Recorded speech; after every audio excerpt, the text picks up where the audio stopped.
Holding on the power button, and the LED lights flash, and hold on the power button on the remote control, and it should send out a couple of beeps.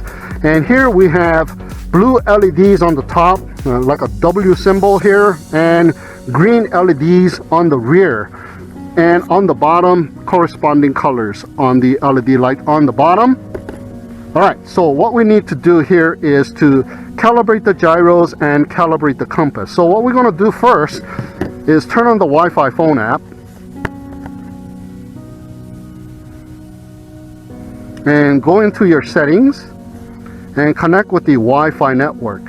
And in this case, it is the DC-08 Wi-Fi network, and we are already connected. And here's a take a look at the app itself. It says DROCON Go on it, black and gold icon. Go ahead and hit that. Oh, look at that.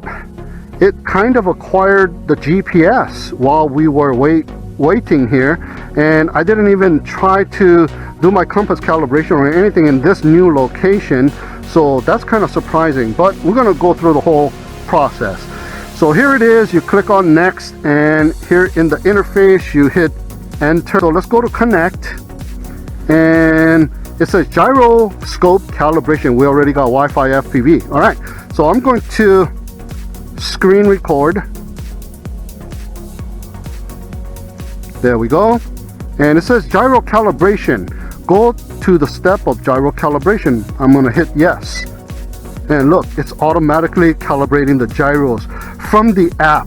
And compass calibration, go to the steps, compass calibration. I'm going to hit yes. And it says rotate it horizontally. Let me rotate it. There you go. That's the beep that I want to hear. And it says nose down and rotate it again. So nose down, and while you're rotating it, do it slowly. Don't do it too fast. There you go. There's another beep, and let's go and check it out. It has calibrated, and I got full battery level here, full signal level, and GPS is on. And let's see how many GPS I got locked on. I got 11 satellites locked on, and it says locked. All right, so we got some icons on the left here. Follow me, circle me, return to home, 1 key to take off and land, and virtual split screen mode. Yep, virtual split screen mode. We got the camera icon, we got the video icon, so we can take photos and videos from the phone app as well. Let's see if it works with the hard remote. Yep, I heard a little shutter. And now let's see if the video works with the hard remote. Long pressing it.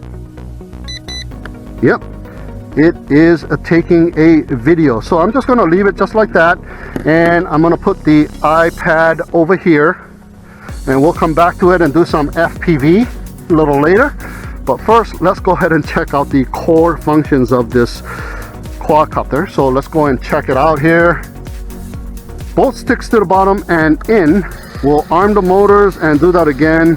We'll disarm the motors, and to the out we'll arm and disarm as well. Now we've already done a gyro calibration, but it doesn't hurt to do it again. So both sticks to the bottom and to the right. There you go. Hold it there for a little while and it will calibrate. So that is the forward heading, so that is the northbound, and coming back is the southbound, west and east, headless mode. All right, I don't think this thing has headless mode. Sorry about that. And also, I forgot to mention earlier, is pushing down on the throttle changes speeds. This thing has 2 speeds. So we're going to start with speed number 1 first. So let's go ahead and arm it and take off. All right. There's no 1 key to take off and 1 key to land on the hard remote. It's just awesome. So hitting this button in the back, and look at that, immediate return. And the remote control is sending out some beeps. Lights are flashing, and it has situated itself right above the landing pad, and it is starting to come down. No time wasted on the return to home. All right, can I maneuver it where I want? Yes, I can. It was going to come down pretty close to the landing pad, so I'm going to go ahead and make my way in the middle of the landing pad. All right, and the motors shut off.